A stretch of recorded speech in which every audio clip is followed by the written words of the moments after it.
The war in Ukraine has already cost more than 6,000 lives.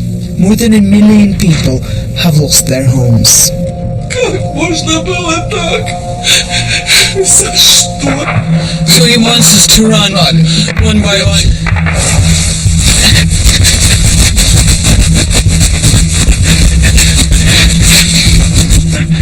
The Ukrainian government and Moscow-backed rebels have recently signed a ceasefire deal. А как же перемирие? Какое перемирие? Его здесь не слышно. Перемирие? Вот, слышите, вот это перемирие. But are there any signs of a real peace?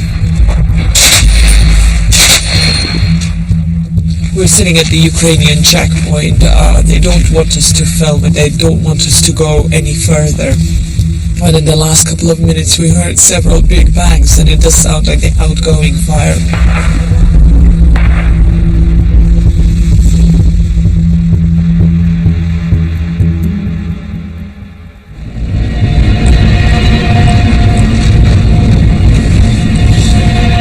Our journey along the ceasefire line starts here, in the area that Ukraine recently took back under its control. It's amazing to see how much this area has changed in the last 6 months. Just one after another, abandoned villages, bombed out houses, and it's hard to believe that this is Europe in the 21st century. Здрасте. Простите, мы с телевидения, с BBC. Можно с вами поговорить? Можно я переоденусь? Да нормально вы, по-моему, ничего. Опустили, да, дома? Многие уехали. Ну, конечно, вот здесь женщина погибла, вот эти уехали, я приезжаю, вот здесь живут, они, ну, здесь молодежь, она уехала. Oh, this is where she used to hide in July when the fighting was at that time. Ну, там, это сама, хотите, снимите. Ну, сейчас это, конечно, здесь уже как это... Ага. Заходите, смотрите, ребята. Давайте суп еще томатным. Нет, спасибо вам большое. Ну что, я не сомневаюсь. И вот там вот вы сидели, да?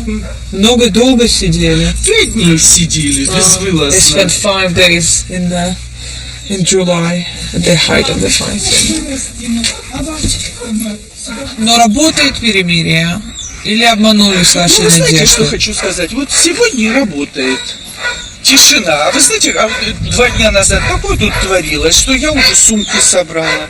Хотела, думаю, наверное, поеду. То есть постоянно, да, стреляют? Ну, постоянно стреляют. Вот каждый день стреляют. Каждый день. Что такое брошенный дом, ребят? Если ты здесь всю жизнь прожил, это вообще, я вам не могу передать, это какой-то ужас. Как можно было так? Как можно было так? За что? The ceasefire deal was brokered by France and Germany and signed in the presence of Russia.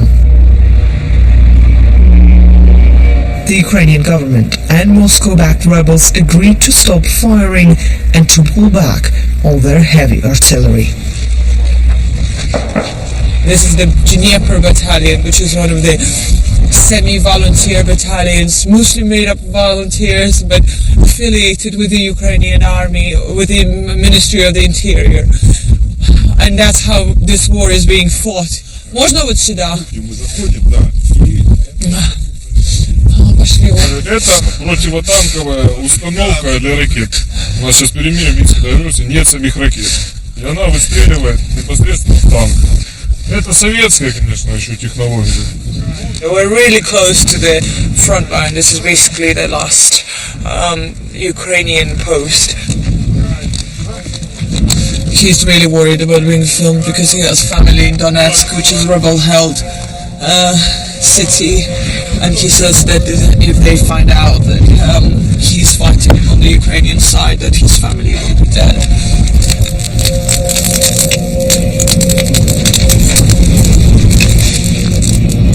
This is a crowd-funded war, fought by thousands of volunteers, paid for by donations from millions of Ukrainians. The volunteers told us lack of resources has forced them to become inventive. This is something that's been a huge part of the war here, the drones, used by both sides. But the thing about the Ukrainian drones is that, Ukrainian army is in such dire state that these volunteer battalions are actually using drones they make themselves. Ну, получается, мы сейчас с одной из самых мощных армий воюем тем, что сделали сами. Сейчас используем, наверное, больше для контроля. Мы должны понимать, отвели технику, на какое расстояние отвели, не подходят ли вражеские силы.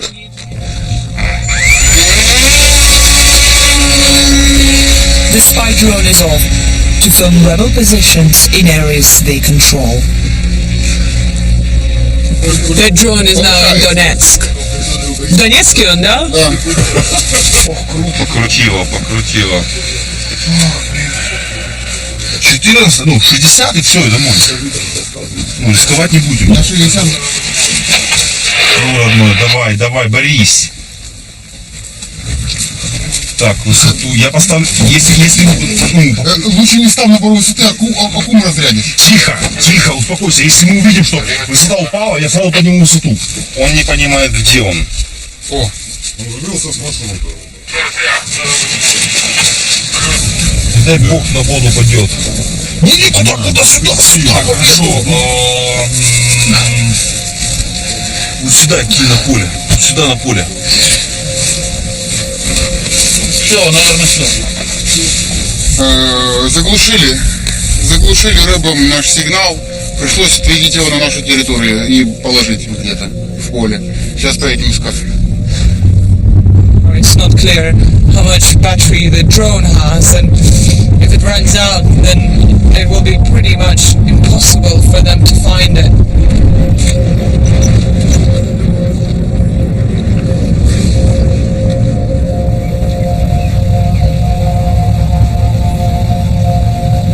We're not sure whether this is Ukrainian controlled territory or not. Ну что, здесь он где-то? And whether these fields are mined or not. So I don't think I'll be going very far in. Где он?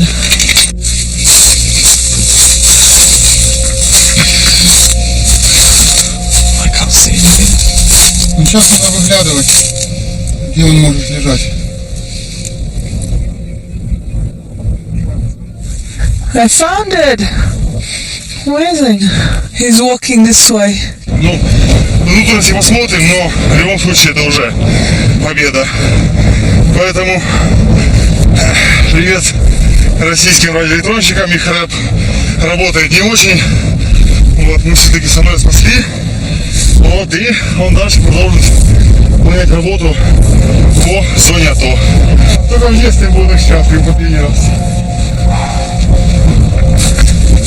Вот.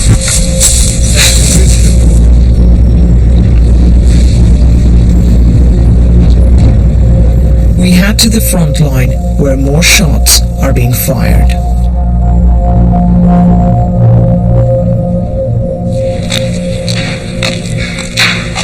We're sitting at the Ukrainian checkpoint. They don't want us to film it. They don't want us to go any further. But in the last couple of minutes we heard several big bangs, and it does sound like the outgoing fire going from the Ukrainian side.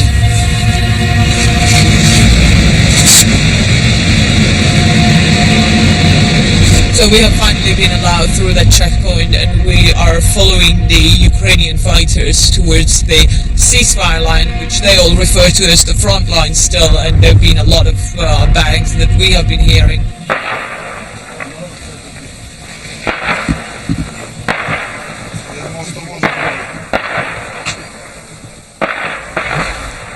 Pesky was one of the wealthiest suburbs of Donetsk. This is where everyone apparently wanted to live. And look what has happened to it now. Just constant fire.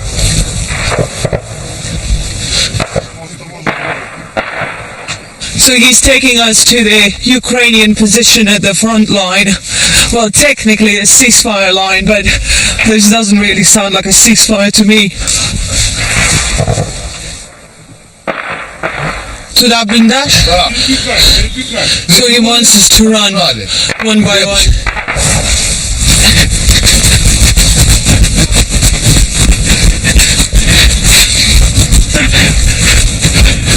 Здрасте.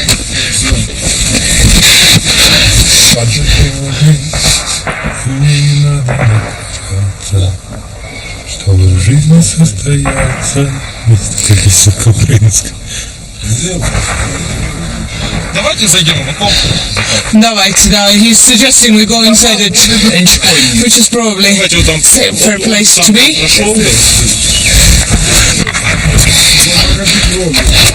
Да, и вот так у вас каждый день, да? Да, постоянно. А как же перемирие? Какое перемирие? Его здесь не слышно. Перемирие, грубо говоря. Слышите, вот это перемирие. Перемирие, Это легкое перемирие. Бывает еще пожестче. грубо говоря, перемирие действует для наших военных. Наши военные соблюдают перемирие. So he says the Ukrainian army, the Ukrainian military, they're respecting the ceasefire, but these guys, they say they're from the volunteer battalion Dnieper, and he says that we return fire. Место почти наше, и маленькая часть поселка остается все-таки нейтральной зоной. И они спокойно подходят к окраине поселка и открывают огонь. Я в шахте работал. Ну, мало. Только училище закончил, собирался в институт идти. Ну, а тут такое, в институт я не пошел. Сколько лет? 20.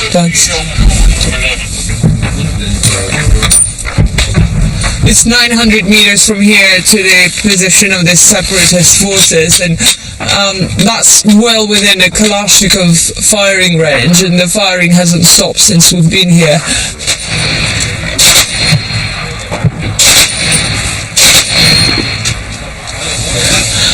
Oh, that's some ceasefire, huh?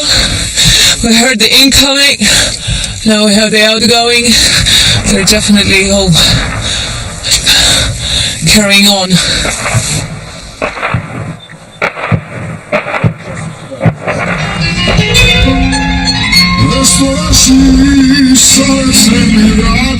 We arrive in rebel-held Donetsk. Gruzin sold fur coats before the war. Now he's a commander.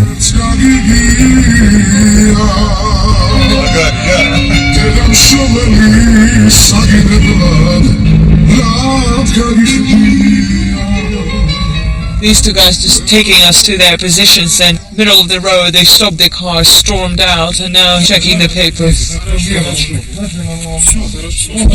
telling them they can't go that way. А почему здесь нельзя ездить? Можете?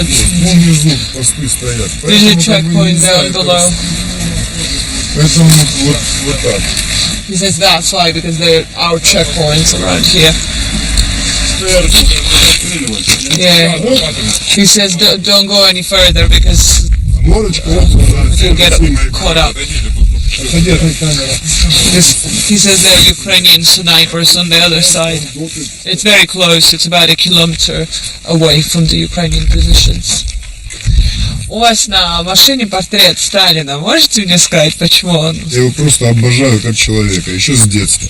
Ну то, что он мужик, был как бы самый настоящий. Кто ваш враг? С кем вы боретесь? В первую очередь. Как бы ни было это, знаете, вот так вот прискорбно, но это Америка, наш первый враг.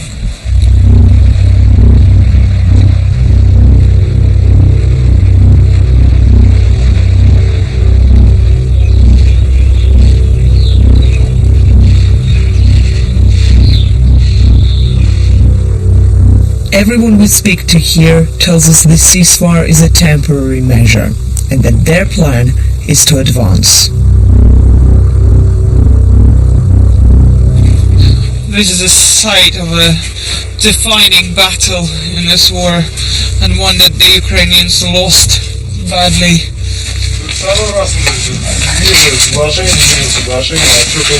He says, I wish there was no Minsk agreement. If there hadn't been the agreement, we could have pushed back further and taken more territory. А докуда вы хотите дойти? Вот? До Берлина.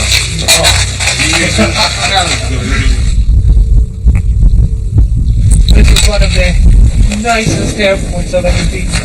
It was built especially for the Euro 2012 championship, and many people here in Donetsk were really proud of it. Look at it now.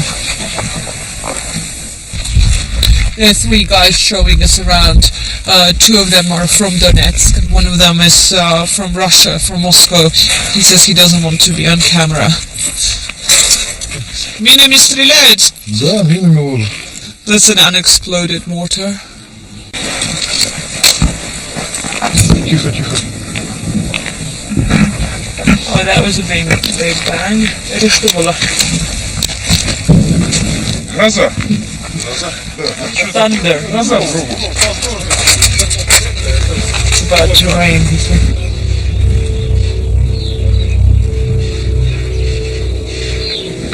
A crucial part of the Minsk agreement is that both sides were supposed to pull back their heavy artillery to at least 50 kilometers from the front line. We're here at the airport now. This is a territory that's controlled by the rebel forces. We've been hearing very clear big bangs, clearly heavy artillery, and we are pretty sure that this is outgoing fire and a clear violation of the Minsk agreement. А вот это сейчас что стреляло? Ну, похоже на миномет 120-й. 120-й, да? То есть 120-й тот, который запрещен Минским соглашением. Я ж не знаю. Разве? Ну все, конкретно, то есть, да, не нужно Не автономия, ничего. Отделяться от Украины, да? No autonomy, he says. We want to be separate from Ukraine.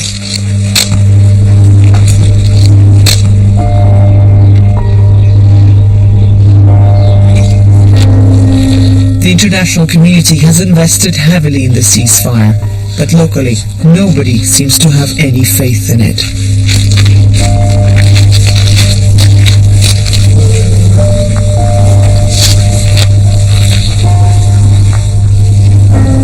We're in this area which has been destroyed in the attacks in the last few months. Apparently there is a lady who still lives in the basement here, so we're going to go and try to find her. Здравствуйте, Наталья. Елена. Здравствуйте, Елена. А где у вас квартира, в этом доме? Напротив. А с квартиры что стало? Ничего, просто что страшно. Страшно, да, все-таки? Бомбят все равно, продолжают. Так что вот этот Минский договор, перемирие. Мы на это и не надеялись. Просто единственное, что чуть-чуть потише, да. Хотели бы быть частью России? Хотелось бы. Когда Крым год отмечал, я что тогда в прошлом году плакала, что в этом году зависть. Почему вам хочется в Россию? Жить по-человечески, чтобы тихо было, не в подвалах, а просто по-человечески.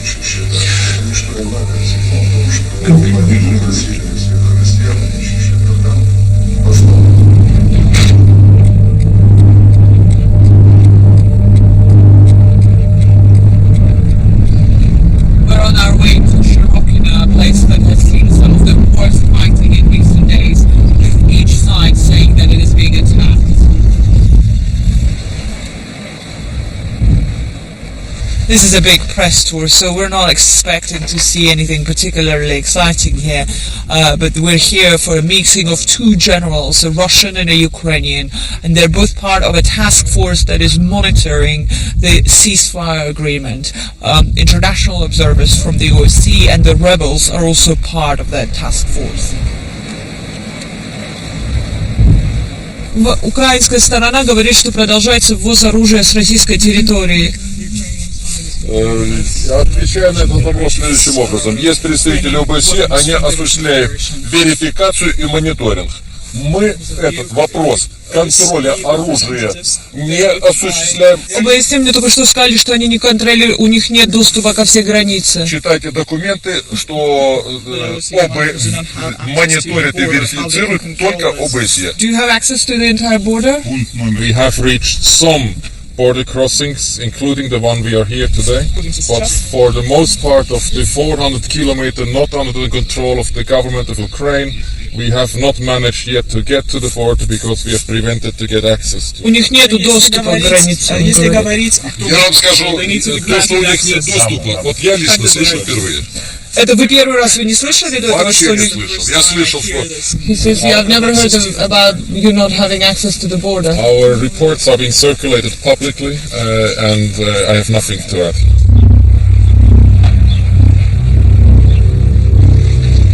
What makes the ceasefire so fragile is that it's based on a pretense that Russia is neutral in this conflict.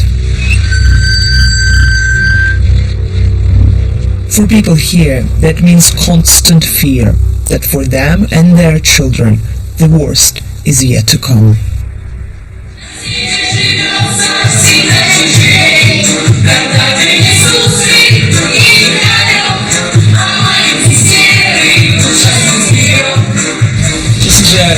Children's center in Lugansk. It's sort of between a rehabilitation center and a foster home, and it was built for the children of the emergency workers who participated in cleaning up Chernobyl. But now, this is the director who's showing me around, and he says they're mostly catering to the kids of those who died in the war or are fighting.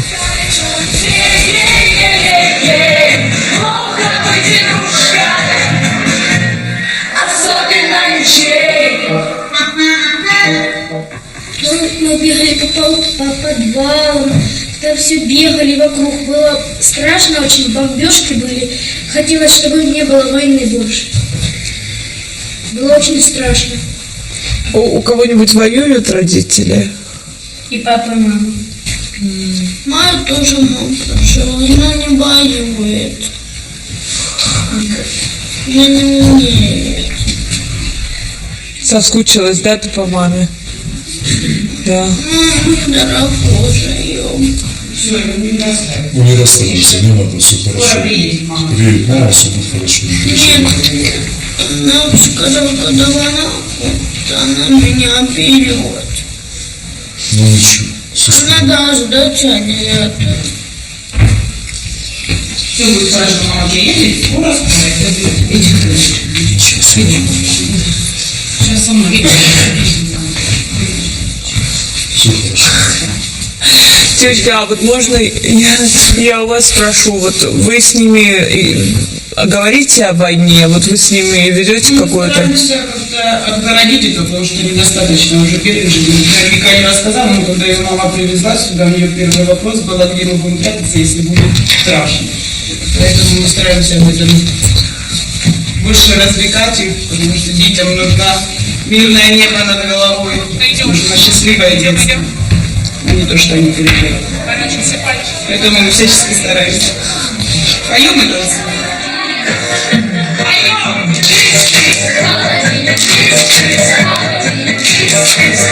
Despite the ceasefire, guns here haven't fallen silent. Hatred and mistrust continue to break communities apart. And those desperate for peace do not believe that it can last.